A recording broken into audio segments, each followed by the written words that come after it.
À la maison de la falaise, Taylor demande à Brooke si elle veut savoir si elle est toujours amoureuse de Ridge. Elle est évasive et se contente de dire que c'est peut-être le fait de refuser à son cœur ce qu'il désirait qui l'a fait échouer. Suivre son cœur est peut-être la seule façon de vivre. Alors elle va s'inspirer de Brooke et suivre son cœur. Brooke veut savoir si cela signifie qu'elle va poursuivre Ridge. Taylor admet que son cœur la ramène à Ridge, laissant Brooke sans voix. Brooke est stupéfaite que Taylor pense à Ridge.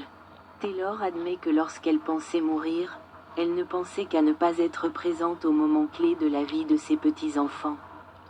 C'est Ridge qui voulait qu'elle se batte.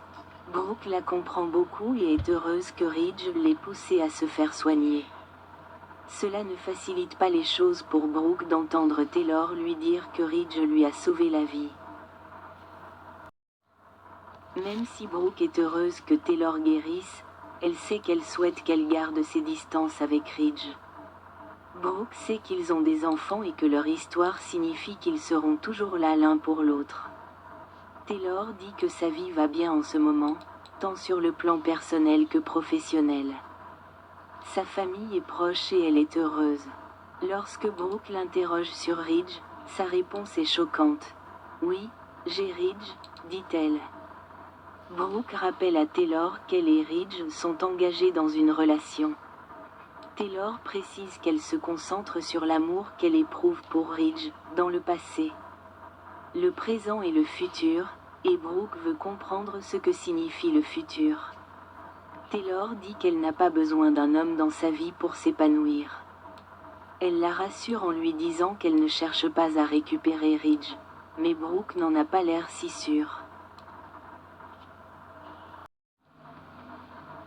À Forrester, Steffi confie à Ridge qu'elle sait qu'elle le met dans une situation difficile avec Brooke, mais qu'elle apprécie son soutien. Il lui rappelle que n'importe quelle mère défendrait son enfant, et c'est ce que fait Brooke. Steffi demande à Ridge ce que son cœur lui dit du retour de Taylor en ville. Steffi confie à son père que le retour de Taylor est formidable et que les enfants de Steffi peuvent apprendre beaucoup de leur grand-mère. Ridge est d'accord. Alors Steffi lui suggère d'en parler à Taylor. Steffi attribue à Ridge le mérite d'avoir aidé Taylor à guérir de son syndrome du cœur brisé. Elle sait qu'il l'a poussé à se faire soigner et, ce faisant, il a guéri le cœur de Taylor. Ridge refuse de s'attribuer le mérite d'avoir aidé Taylor à guérir son cœur brisé, car ils ont traversé tant d'épreuves en famille.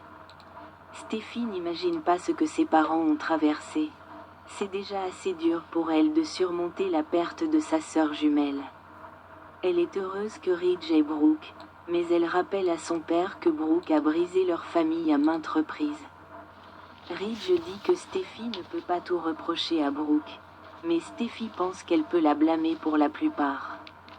Elle est heureuse que Taylor guérisse et que Ridge puisse s'en attribuer le mérite grâce à son amour pour elle.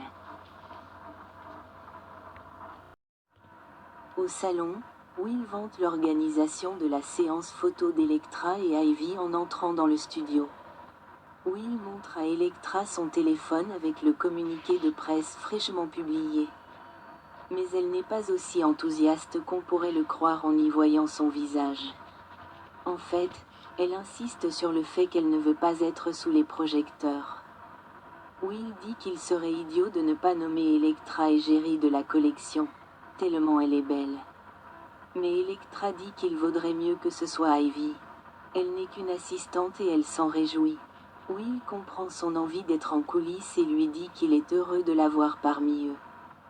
Electra admet qu'elle a envie de s'évader de chez elle, ce qui pousse Will à lui demander des détails.